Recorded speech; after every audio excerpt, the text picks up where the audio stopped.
Saludos, bienvenidos de nuevo a esta segunda parte que estamos dedicando al estudio de los amplificadores diferenciales. En esta parte lo que vamos a hacer es estudiar dos de los aspectos que dejamos pendientes en el primer vídeo, que es el análisis y diseño de la fuente de corriente característica de los amplificadores diferenciales y de uno de los problemas que más afectan al funcionamiento de estos amplificadores, como son las tensiones de entrada y de salida de offset. Vamos a ver a qué se deben y vamos a intentar ver unos circuitos que compensen este efecto que en todo caso perjudica el funcionamiento. También al final he introducido dos nuevos amplificadores que no tienen nada que ver con los diferenciales, pero que me han parecido interesantes por cuanto las aplicaciones en las que se utilizan lo son, como son el amplificador Darlington, basado en un transistor de tipo Darlington, que veremos después, y el amplificador Cascodo. También daré una mención a la conexión en cascada de amplificadores, en este caso amplificadores de tensión, pero podrían haber sido de corrientes, y no tanto con objeto de ver cuál es la ganancia total, que es para lo que se utiliza, para tener una ganancia muy grande, sino para ver cómo influye en el ancho de banda de los amplificadores. Bien, el primer circuito para generar la corriente I0 característica de los amplificadores diferenciales es el que tenéis en la figura. En realidad es un circuito muy simple, es una resistencia de fuente y una tensión negativa menos V sub EE.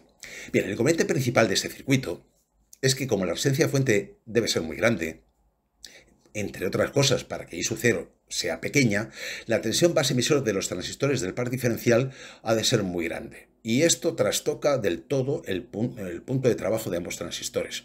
Transistores que por lo demás tienen que estar en zona activa y con sus bases a efectos de continua conectados a masa, deberían de estar en el punto de trabajo en zona activa a través de la tensión negativa menos V sub E. Bien, la solución para que el valor de I sub 0 no condicione el punto de trabajo de los transistores del par diferencial es usar de verdad una fuente de corriente. Y esto nos lleva al segundo circuito. Este segundo circuito con fuente de corriente es el que tenéis en la parte izquierda de la figura. Como veis, es muy sencillo. Es un tercer transistor con tres resistencias y una fuente de tensión negativa menos V sub EE. Que consiste en situar ese tercer transistor en zona activa para conseguir una corriente I sub 0, que es igual a la corriente de colector de este transistor, que no afecte de ninguna de las maneras al punto de trabajo de los transistores del par diferencial. Vamos a ver cómo lo hacemos. Bueno, de momento hacemos el equivalente de Thevenin y tenemos el circuito que tenéis en la parte derecha de la figura con una resistencia R sub B de Thevenin y una tensión V sub B de Thevenin que tenéis, cuyas ecuaciones las tenéis ahí. Pues bien, si la beta de este tercer transistor es muy grande, la corriente de colector y la corriente de emisor del transistor son iguales.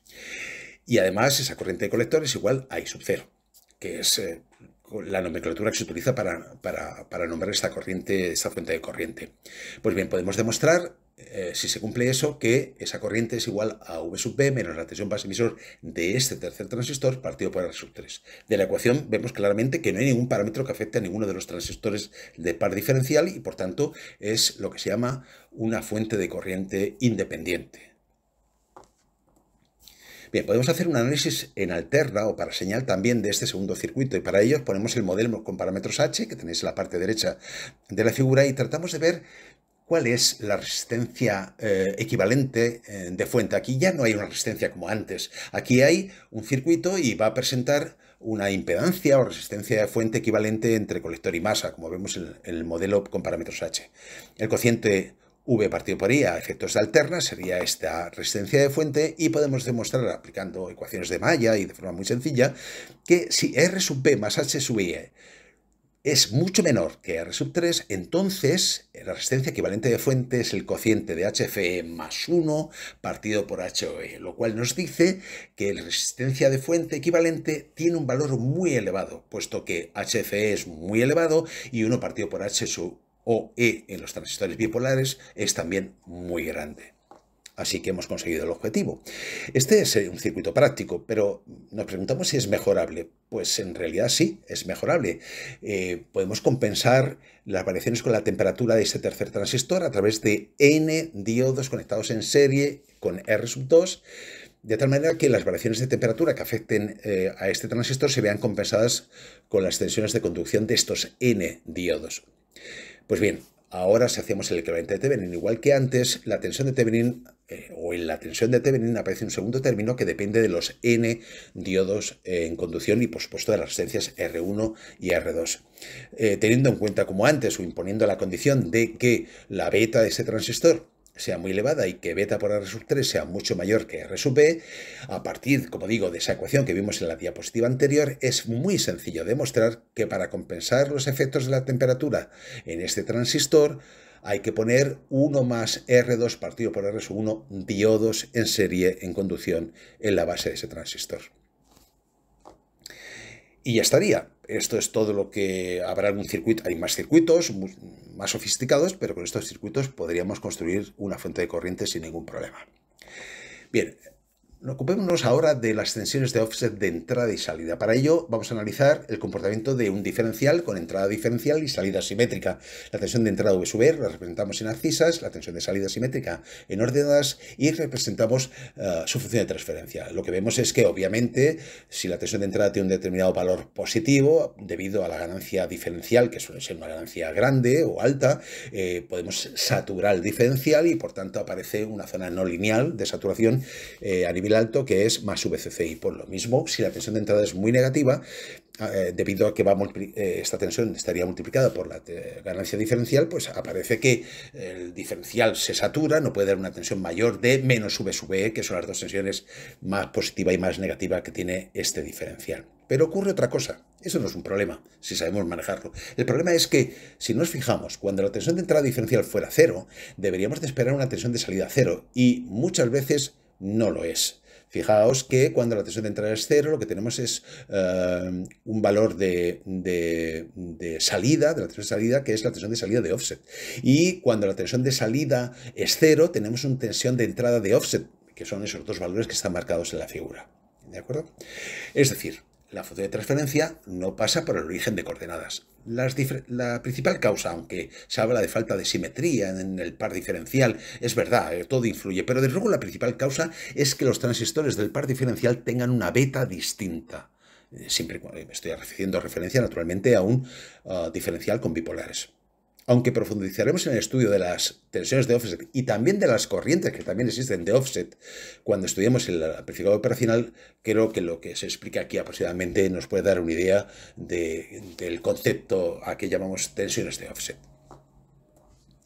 ¿Cómo compensar estas tensiones de offset? Generalmente se hace mediante un potenciómetro. El primer circuito que os presento es un potenciómetro situado entre ambos emisores del par diferencial y luego la fuente de corriente está conectado al contacto variable del potenciómetro, como parece ahí.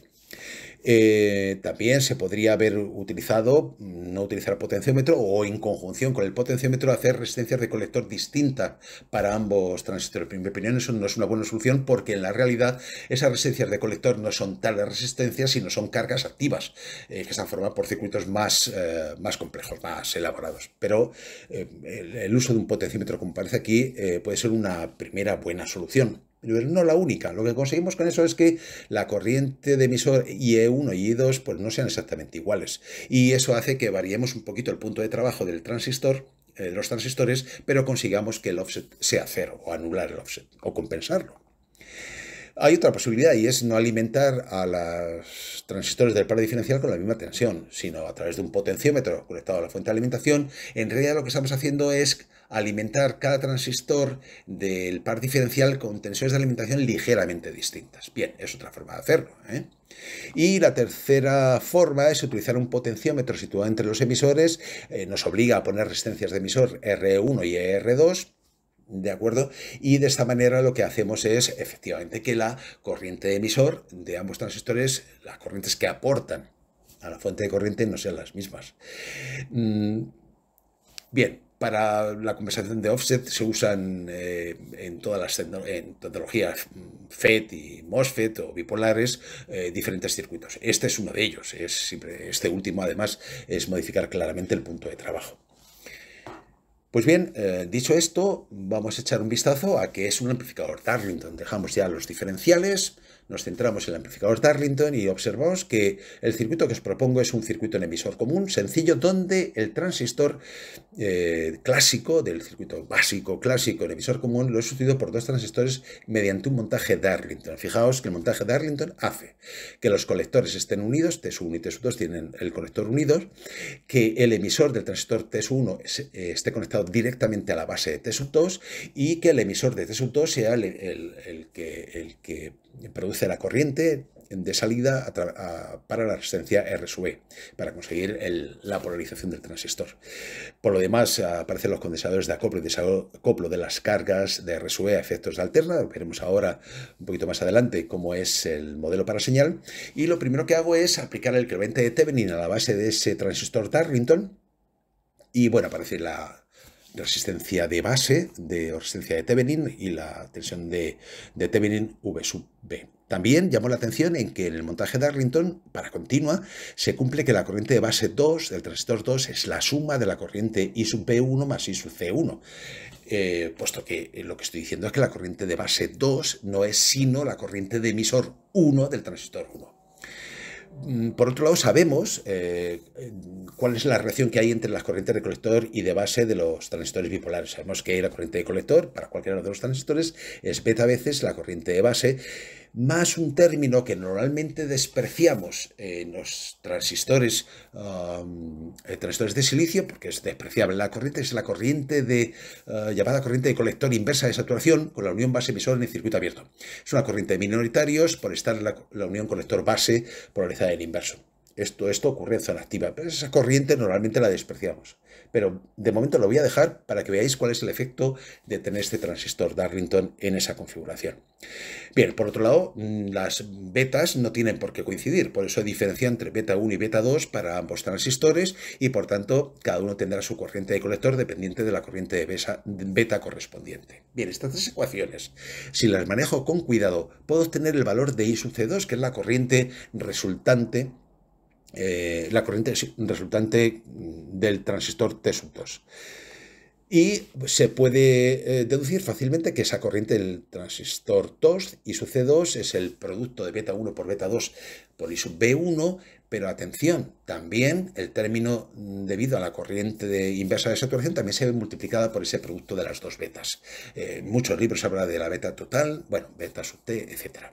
Si las corrientes de saturación de ambos transistores fueran iguales y las betas fueran grandes e iguales, entonces la ecuación nos dice que la corriente de colector del transistor 2 es beta al cuadrado por I sub B1 más beta al cuadrado por I sub C01. Y esto que acabo de decir es el principal inconveniente del amplificador Darlington, que amplifica también esa corriente de fuga o esa corriente inversa de saturación, y esto es una mala noticia, sobre todo si somos nosotros los que hacemos un montaje Darlington con transistores convencionales, en lugar de utilizar transistores Darlington del mercado que existen, que están debidamente compensados, para que este término no tenga mucha influencia.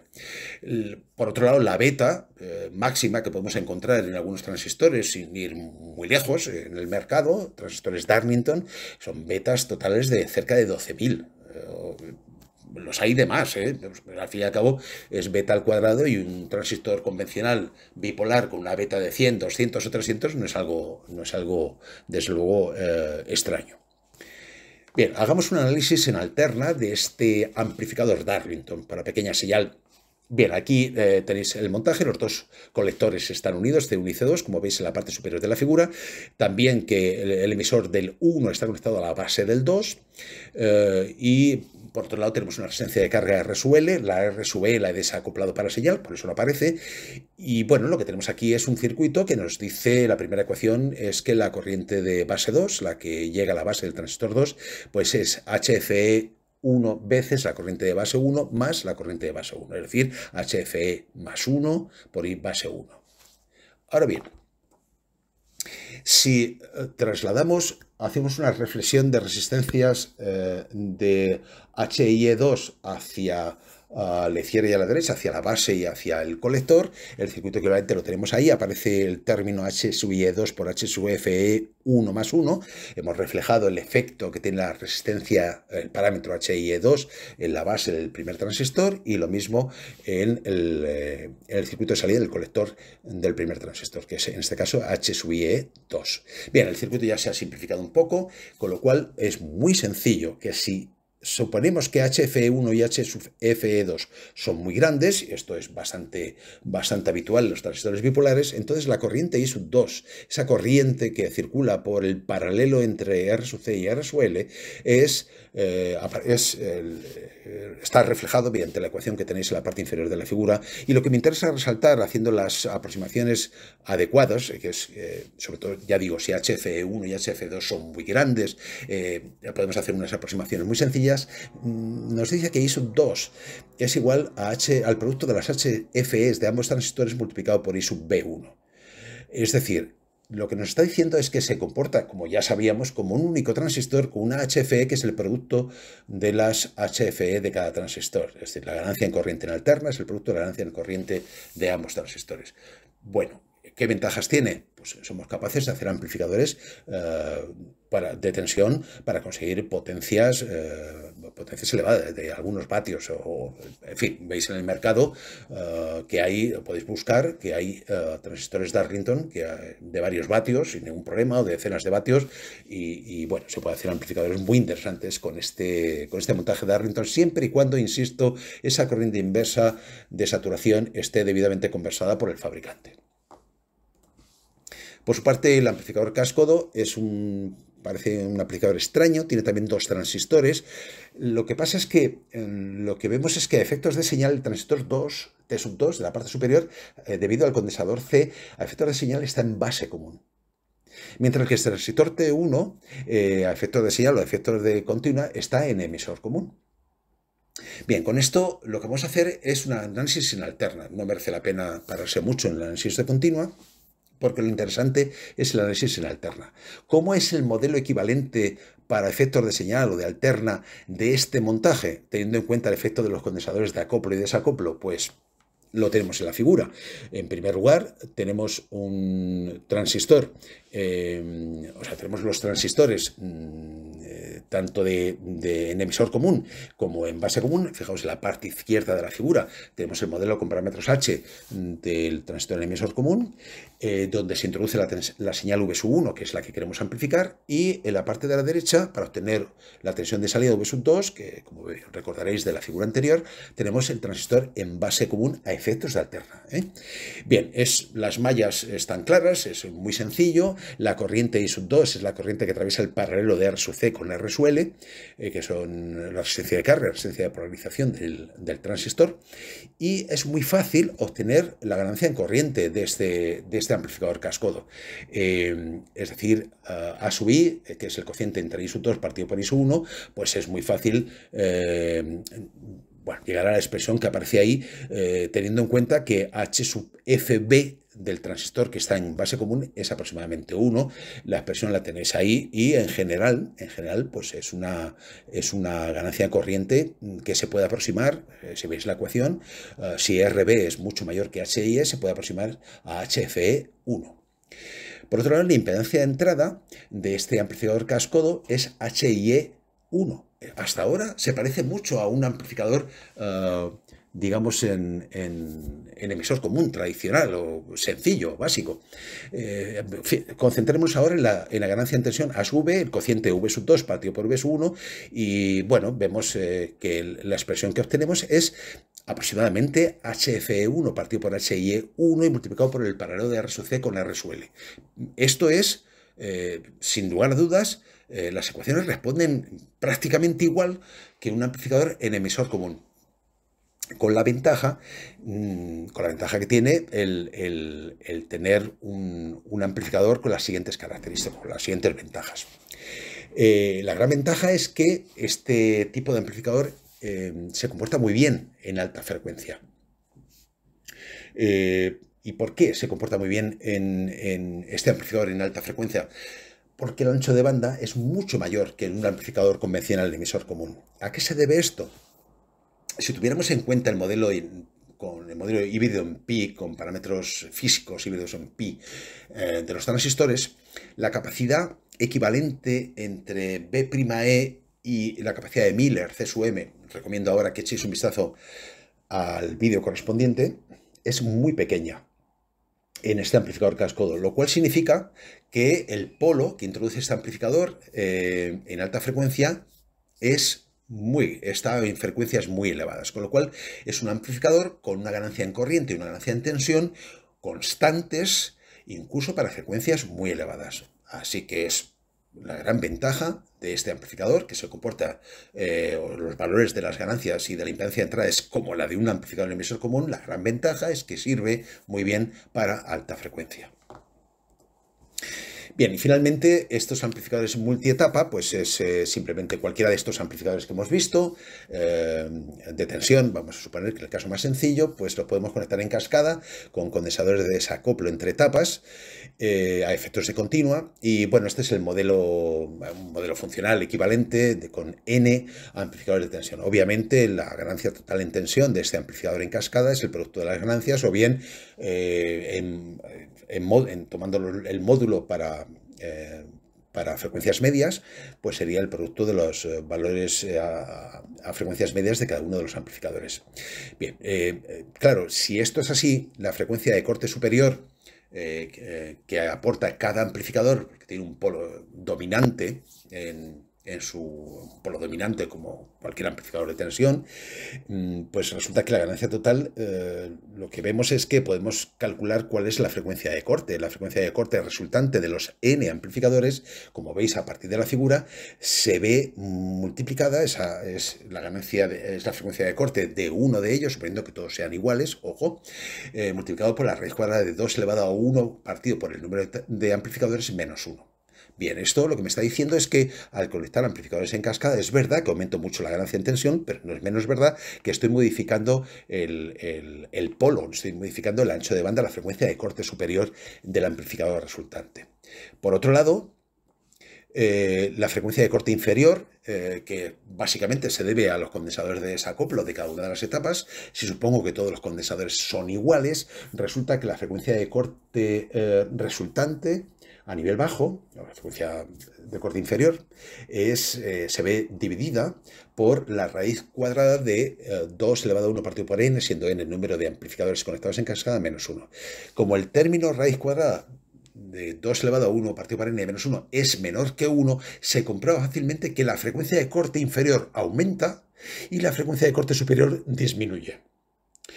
Se puede generalizar diciendo que siempre que haya más de una frecuencia de corte superior o inferior iguales o estén separadas menos de una década, es necesario hacer una corrección para el cálculo del ancho de banda del amplificador. Bien, quería comentar esto como aspecto práctico en el diseño de amplificadores cuando uno quiere conseguir ganancias más elevadas. Los amplificadores en cascada es una solución, pero cuidado con los anchos de banda resultantes de dicho amplificador. Pues bien, con esto concluimos. Espero que os haya gustado y os convoco para una nueva presentación ya metiéndonos en el mundo de los amplificadores operacionales muy pronto.